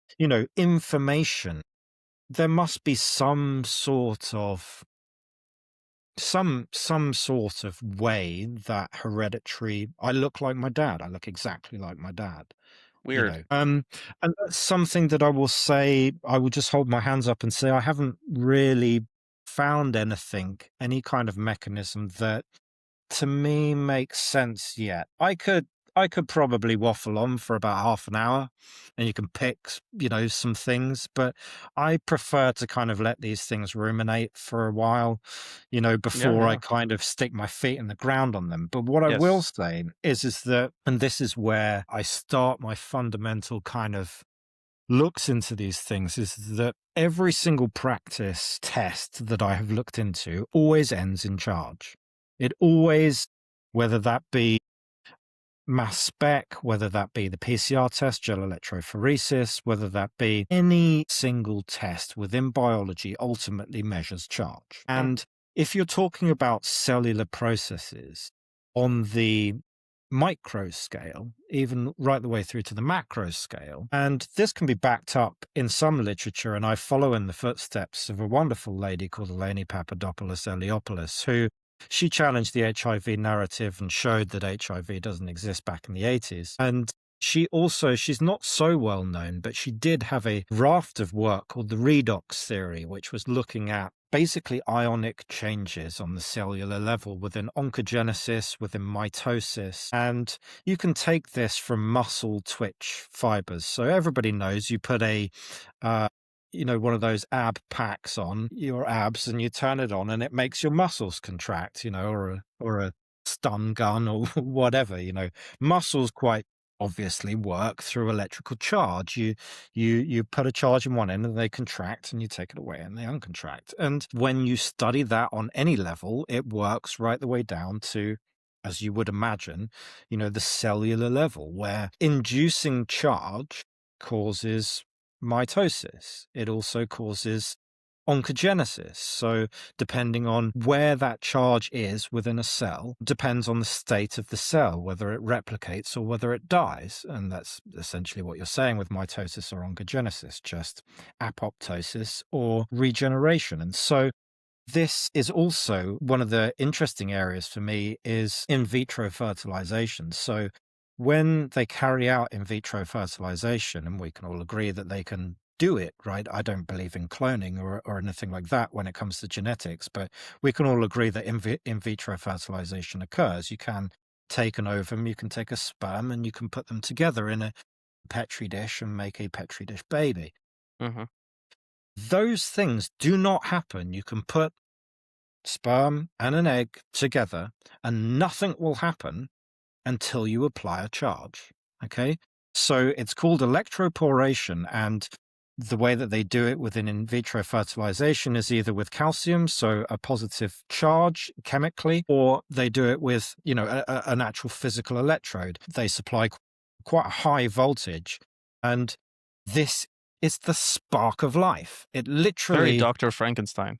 Yeah, exactly. But that is how we were all made. The is classic. I think is it Big, where it follows the sperm down and it reaches the thing and it's flat. You get the flash of life, and that's how it starts. And so when we discuss, kind of these macro beliefs, and it has to be a belief, just like all of the larger questions in life, is that when everything starts to come back, when it's to deal with charge, electricity, electromagnetism, I believe that there is information. And I think that when you look at just the sheer word, the nomenclature for it, a cell is a tiny little thing. And I don't believe in microbiology in the way that they make it so complex. At the very start, when I looked in a lab setting, when I had a 2-hour open scope session of looking at these things under electron microscopy, it becomes very obvious that what you're looking at to me, is a kind of an ink blot test, the Rorschach test, where, okay, you're seeing these patterns coming back again and again. But really, is the mitochondria doing ATP and ATP is going here and it's discharging this into this? Or is it just a very fundamental basic thing that is full of a little bit of ionic material? And I would say it's the latter. When you can turn it cancerous, when you can encourage mitosis, when you can proliferate these things in a petri dish, which we were doing in cell culture, you cut a thing out of a human being, which is what we were doing in the Virology Control Studies project. They cut them out of a human being in the 1950s, put them cryogenically, freeze them, and you can take them out of that freezer 50, 100 years later and regrow them by putting some cow's blood as nutrients around them. Okay. And you can see them and they grow and they proliferate. Really, if they were that complex, I don't think that you could be able to be growing these things so easily. I think that the cell, the basic fundamental part of the human being, is just that. It's a cell. It's a physical positive, negative. And when you, just like a computer, it's fundamentalist, and I call this simplex. Okay. It's a simplex picture. At its fundamental, a computer is just 1 or 0. It's on or off, or it's binary code. But the reason why we can be having this discussion today in a different continent, with all of this technology around us, is because there's trillions upon trillions of these tiny little interactions all happening at the same time. It's a simplex. It's simple at its core, but complex in the way that it manifests. And I think that the body is no different. It's very simple at its core with these tiny little cells that are all just on or off, alive or dead, oncogenic or mitosis.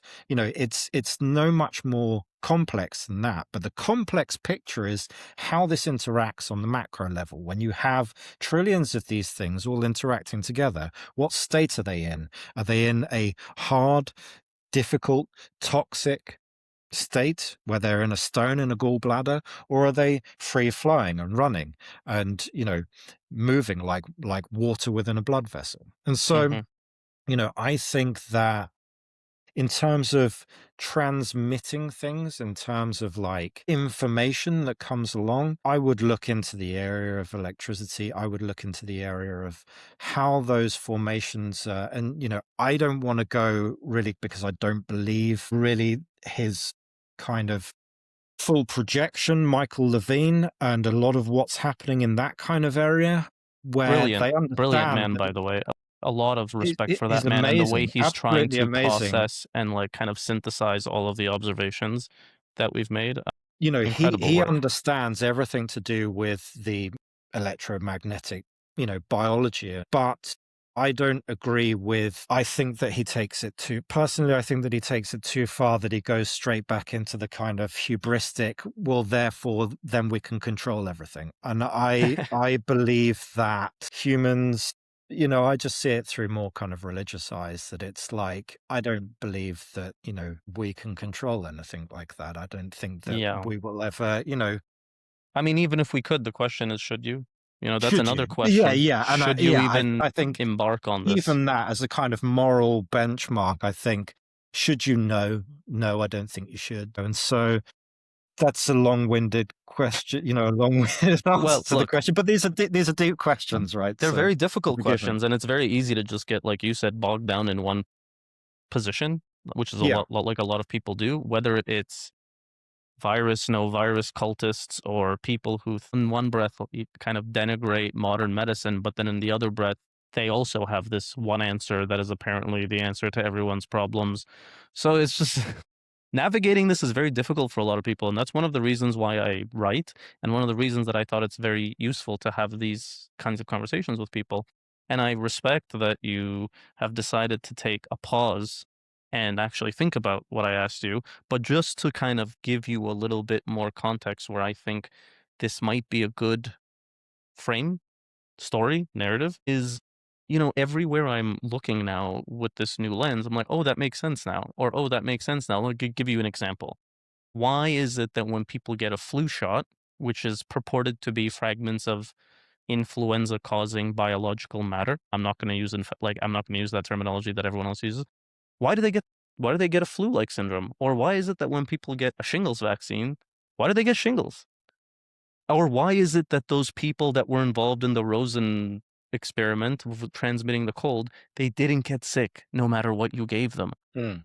In the one case, let's say the people that didn't get sick, they were fit, young, healthy, in good spirits, and idealistic. So their body was ready for the information without it overwhelming them. On the other hand, who's given shingles and flu vaccines more regularly than anyone else? Older, frail, or immunocompromised people. And then they get the thing that biological information is encoding, speak. I feel like because the more this is like such basic science and empiricism, the more explanatory power your story has, maybe it's approximating the truth. And this is why I Interesting. think it goes back to virology and like all these other disciplines as being pseudoscientific, is that they're dressed in science, but they explain almost nothing, not Yeah. completely. And Yeah. so they're not truly empirical, and they are not approximating reality. I don't want to say the truth. It's a very touchy word, but they're not approximating reality. And so that's why I think this is something worth considering, whether you're a virology, anti-virology, or anywhere in between. It's like, okay, like what is getting back to helping us navigate the world in a way that's responsible for me, for my family, or if you're a doctor, your patients, the other people that rely on you for your opinion, whether or not they're your patient or not, they look at you with authority. That's what I will leave you with. And I hope you continue to consider these thoughts. No, totally. I think that I don't envy your position. I don't envy your position of, as I touched upon before, it's the responsibility of trying to figure out, I I only had to wrestle with really, in what I do, with the one question: can people get sick, via biological pathogens? And so once I show that the PCR test is fraudulent, and show that the genetic sequencing and genetics of viruses is fraudulent, that's me, and I can sign off. You know, but when it comes to health, it's the ultimate question, isn't it? And so I think that when it comes down to it, my experience, my best friend, his dad was a GP. My best friend, rest in peace. Unfortunately, 37 years old, died 3 weeks after his booster vaccine. So I went to his funeral, viscerally know that the harms of vaccines. Unfortunately, he was always going to take it because his dad was a GP. He was my GP. His dad's very mainstream, obviously, as you would be being a general practitioner, for all of his career. But he was one of the kind of, old guard in rural Britain where it was kind of a little bit before the last kind of 20, 30 years where real kind of politicization has started to ramp up, and you've seen kind of the same within institutions with frontline medics as you do within police. Back in the kind of 50s and 60s in the UK, and I'll only really speak for the UK, I don't know how it's been in the US, but in the UK, you had a GP who knew everybody. They knew everybody. If somebody came in, they already knew your family, they knew your cousin, they knew who you were. They were your friend. They were somebody that you saw in the pub afterwards, and they knew explicitly about your life.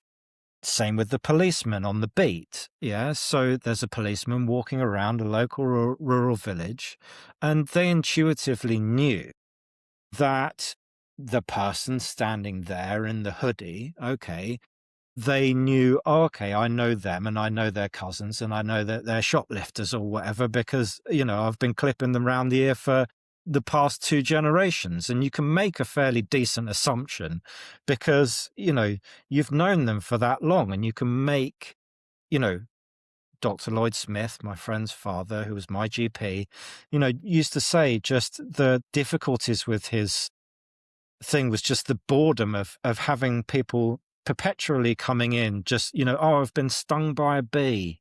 And it's like, right, okay, does it hurt? You know, it's just this kind of, and most of it was just psychological. It's like, you've got nothing to worry about. And there's the phrase, put your feet up, get plenty of rest and drink plenty of water and come back in a week's time and see how you are, and that kind of client interaction, we call it client, now is a client interaction, where people are being triaged and pigeonholed and forced into these kind of pharmaceutical decided pathways that are not decided by a man or a woman who explicitly knows you, who is friends with you, who knows whether you're lying or not, who knows about your previous medical history explicitly. They are reading off of a sheet and interpreting them based on peer-reviewed science that is basically complete fraud, that is designed to get people onto addictive and detrimental medications that will line people's pockets. And that may sound very pessimistic, but that's my belief, in totality. And so I think that in terms of health, it's really very important to know people. Like, I don't think that it's possible to even diagnose somebody without explicitly knowing. Thank you for saying that. I totally agree. You have to know someone. I would go even further than that, that truly only you know. And so I think that doctors, people in the health sphere that truly do long-term worth are ones that not only get to know people, but educate people to understand themselves. Yes. Yes. And that's exactly, this is one of the things as this thing has evolved, whatever it is that I've been doing, I've been writing now for like 4.5 years on Substack, and I just started talking to people. And as this thing has evolved, one of the things that I've been trying to wrestle with, because it's very easy to get pulled into this camp or that camp and this idea and that idea and this solution and that solution. But I don't want to be, I have the luxury of not being in a rush to figure out what my journey as a physician is about. And I think that's one of the things that I've come down to, which you put is like, you can't help someone until you know them. And I mean, really know them, not disambiguating them into tests and images and guidelines and protocols. You have to understand who they are at so many layers. This is one of the reasons why I love these schools of medicine, the ones that we evolved from, but then completely, dispensed with. Whether it's in the East, in the Middle East, in the West, everywhere, we've had these ways of looking at people. And the thing that unifies them all, as far as I can tell, one of the main things is that the first thing that you need to know is the person. You cannot help them until you know them. And every time you bring up a fault with the way medicine is practiced, the industry, whether it's the industry broadly or the individual actors in the industry, they usually will point to one of two things. And one of those things is, oh, the patients just don't do what I say. That's why it's not as working as well. And it's like, no, the patient knows that you don't know them. So consciously or subconsciously, they don't take what you're saying very seriously. And they're right not to take you seriously. They shouldn't take you seriously because you're not a serious person, frankly, if we're being honest about it. You are a licensed drug dealer. Yes. Frankly, like you're a state-sanctioned drug dealer, and then the surgeons are essentially state-sanctioned butchers. That's not to say there aren't good drug dealers out there and not good butchers out there. There are great drug dealers out there. They know that if they do something to harm you, you're not going to come back for business. They know that if you don't give them the cut of meat that you want, that they're not going to come back to you. But a lot of them, to continue the analogy, are just that. And that's really, I mean, when you boil it down, you don't need a medical license to tell another human being what you think is wrong with them. I don't need a medical license in the UK to provide my opinion to someone in the UK. I need a medical license to engage in a therapeutic relationship with someone. And so the license is just there to provide legal cover for you when Yes. the thing that you do that's dangerous harms a person. It's not when you help them. When you make them better, there's no reason to have legal cover. It's only when you hurt them and they know that in part it could have been due to the fact that you did not get to know them. You did not give them the time that they need to be known and seen and heard. And so then they get in their head, maybe this person wasn't operating on the best motivations. Maybe I should pursue legal trouble. And we see that here in the US as well, is the physicians that have less issue with legal trouble are the ones who have patients that believe that they were doing the best that they could for them, that they gave them time and space and information and education and doesn't oversell something or insist on something. They let them make a decision. They were their partners. What I like to say is that a physician is a partner in your venture, which is your health. Yeah. I don't do anything. You do everything. I just try to give you some guidance and some information or wisdom or whatever that will help you make the right decisions. So I love that we were able to tie it's that such a back. laudable thing, mate. Honestly, yeah, kudos to you because again, I don't envy your position that not only is it trying to, help people out with the most important thing, their health, but doing it in such a way, because it's very easy. It's very easy to just go, here's a pill, off you go. How do you make money as well? It's difficult telling people your body is beautiful and it's very resilient and you just got to kind of help it. It's so easy, and especially in the alternative sphere, to come back into that kind of Mm-hmm. model, the model that is the pharmaceutical, all the way back to basically, just becoming that drug dealer.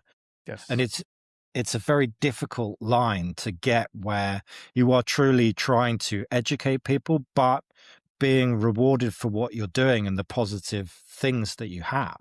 So yeah, I'll keep saying it. I don't envy what you do. It's a difficult job. You should be, you should be paid well for what you do, because it's a difficult challenge to it's a whole lot more difficult to educate people about the whole thing rather than just give them a pill and say, Yeah, yeah, see yeah. you later.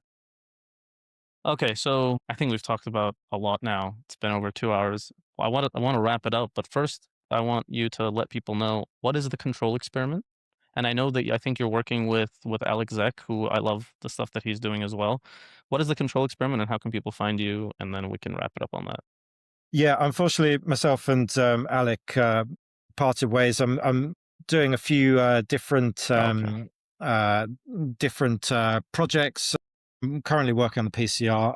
At the moment, I'm working on the PCR. I have 2 control experiments, so you can find me on Substack at Control Studies, writing under the Virology Control Studies project, where I put out all of the theoretical work, but also all of the experimental work. So we've done some pretty far out stuff. It's all open source. It's all crowdsourced. So what we do is we contact CROs, we get them to look into, unwittingly, their own kind of protocols and conduct the control studies that they're not doing. So the work, but not putting the samples in and seeing what comes back. So we've done a couple of those experiments in cell culture. We've done a couple of microscopy work, and we've released all of that open source. So all of the data is all available for you to see, for you to interpret yourself as well. I've obviously interpreted it. I've come to the conclusion that viruses don't exist. It's, that's my conclusion that I have. And so the whole point is that it's open source, it's crowdsourced. You own the data. You can donate and carry out these experiments.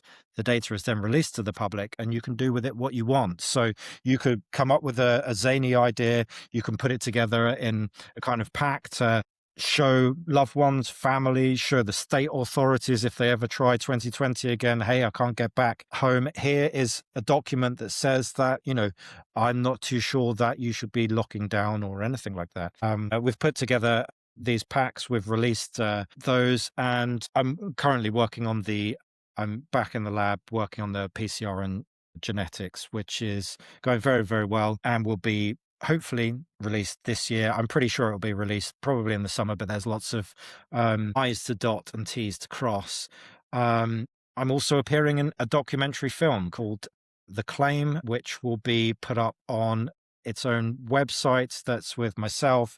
There's quite a few other known people in the sphere, Dr. Stefan Lanka, Yeah. Mike Eden's in on it, and Nick Hudson, and a wealth of people. So they came around and filmed here in France, which was a bizarre experience. When you set out, didn't expect to kind of be the focus of a documentary film. So it's all been a lot of fun. That should be free to view when it comes out this summer, which should kind of neatly align with the PCR work that we're putting out. So that's what I'm up to, and come along. And I'm always open for a chat online, and asking me about the stuff that we're doing and just general opinions. So I'm about on Substack. I'm on Twitter as well. So you can catch me on there at Jamie_AA again, because I got banned so many times. Well, that sounds like a lot of exciting stuff coming up. Thank you, Jamie. Appreciate Yeah, it. thank you.